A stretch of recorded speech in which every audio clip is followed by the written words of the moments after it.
Now that we have our kick, snare, and overhead sounding like we want them to sound, we'll go ahead and work on toms. So I've selected a part in the song where the drummer is hitting the toms. Obviously, you probably won't have the luxury of doing this unless you have virtual sound check. So at this point, you can get your drummer to go ahead and hit your toms. And most of the time, I'll have the drummer kind of play a groove and do fills pretty constantly after I get the toms roughed in, so that I can make sure that my gates are set properly. In order to make sure your gates are set, you'll need to be hitting the kick and the snare. So we'll go ahead and bring this in. Start with the first tom. Pull this in. And I'll go ahead and listen to this by itself. So I'll pull the overheads and kick and snare out. This drum sounds pretty decent already without a lot of EQ. First thing I'll do though is go ahead and work on the mid-range of the drum a little bit. I'll start in the low mids here. Do a cut. I'll make my Q a little more narrow, at least for now. And then I'll sweep around until the drum's sounding pretty good.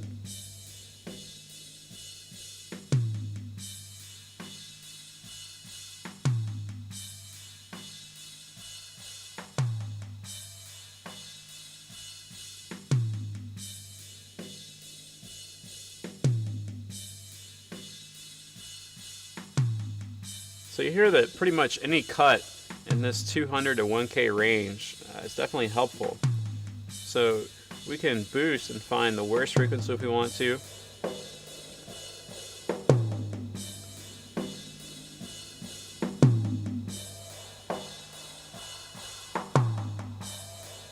So it seems that around 500 Hertz is really the nasty spot in the drum. We'll go ahead and make a pretty good cut there. And then I'll make my Q wider because it seems like all of those lower mid frequencies aren't really doing much to help the sound of the drum. Now, if I need to, I can add some low frequencies and some mid highs and highs to shape the sound of the drum. This drum sounds pretty decent without it, but I'll show you what it sounds like anyway. So we'll add some low frequencies. You can do a shelf if you want. You hear that adds some body to the drum. Might do a little bit of that. And on the high frequencies, your mid highs will add some nice attack. You can sweep this around a little bit, make our Q a little narrower.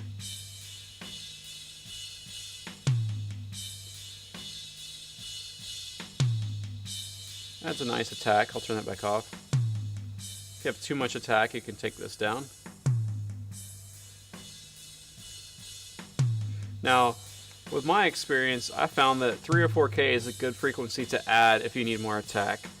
But if you add too much, it sounds a little bit like you're hitting two pieces of wood together. So if you kind of have that like wooden clicky sound going on in your drums, you might take a little bit of that away. Sometimes I'll also add some 10K if I need the really high slap frequency. And I'll turn that shelf off.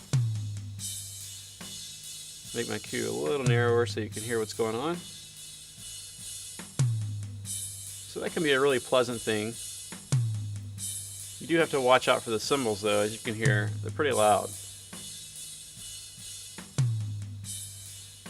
So I might add a little bit of that. Take my Q back out and make this a little wider again.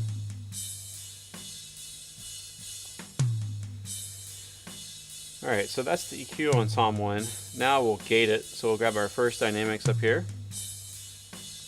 And we already have a gate set. So we'll turn this on. Alright, so we'll start with our key input here. We don't want the cymbals to open it, so we'll turn our low pass filter on.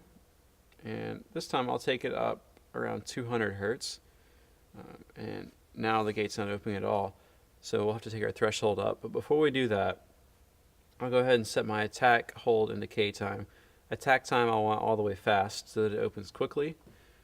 I'll set my hold time fairly long here. I want this gate to stay open at least 200, sometimes even more milliseconds.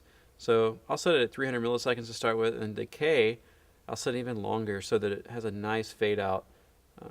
Actually, we'll go around 500 or 600 milliseconds there. So if you do the math here, you're around 3/4 of a second on your hold and decay time if you combine them. So once the drum hits, it'll stay open for almost a second, which if you think about a drum being hit, that's about how long most of the resonance in the drum is. And after that, the resonance is so quiet that it's not really that beneficial. So I'll also bring my range up a little bit. And this again will make things a little more natural and allow the gates to open a little faster. So we'll start around -18. Now I'll begin to lower my threshold until the gate opens. I'll actually go up a little until it stops and then come back down. So here it's not opening. Come back down a little. I'm going to come down some more. It sounds like I'm missing the first part of the hit of the drum. Missing a little attack there.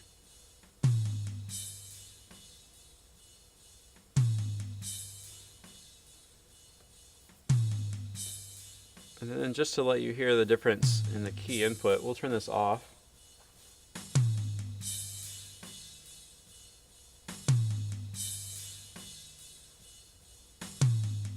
So here, it sounds like the snare is opening the gate just before the tom does, actually. So you wouldn't really want that. Now we can turn this key back on. So now only the tom is opening that gate. So we'll go ahead and close this. And now we'll move on to tom 2. We'll turn tom 1 off for a second. Grab tom 2. And the EQ will follow the same process. First thing we'll do is get rid of some of this low mid energy. So we'll do a cut. Take this a little more narrow. I'll sweep around a little bit.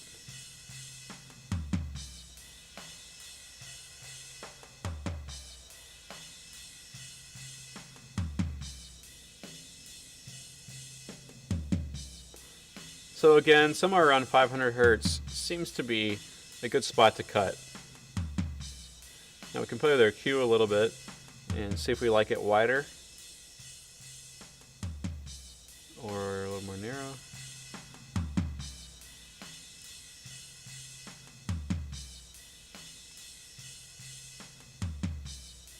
So that seems to be a good spot.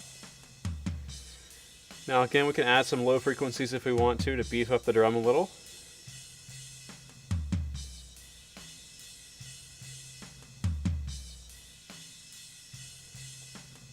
Now a lot of times you have to be careful because you'll create feedback with this floor tom if you add too much low frequencies. So now we can add some mid-highs and highs if we need a little more attack out of the drum.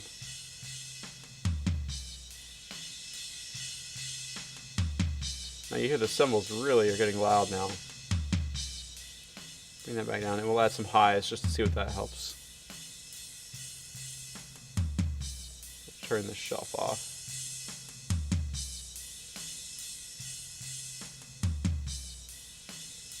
So we might benefit from just a little bit of highs, a little bit of mid-highs. I don't want to overdo it though. Alright. And now we'll go to gate it. I'll actually take a little shortcut here. I'll select tom 1. I'll grab the gate here. And I'm going to copy the settings. Close this out. Grab tom 2. Bring up the gate. And I will paste my settings. And we'll see how this works. So it looks like the snare is still opening the gate a little bit, and you'll notice that our key input is not turned on. So let's turn that on. And we'll take our frequency up to around 125 here. And now our snare is not opening the gate anymore. We'll lower my threshold a little bit. Just want to make sure that I'm getting all of the drum hit and the gate's not opening too late. So that's a good starting point there. Alright, now the next thing I'll do with my toms, I'll turn both of them on Make sure they sound good relative to each other. Make sure the volumes are pretty even. And then I'll also pan them out a little bit. So tom 1, I'll pan to my right because from my perspective in the house, that tom is to the right. And then tom 2, I'll pan to the left here. So those are pretty even.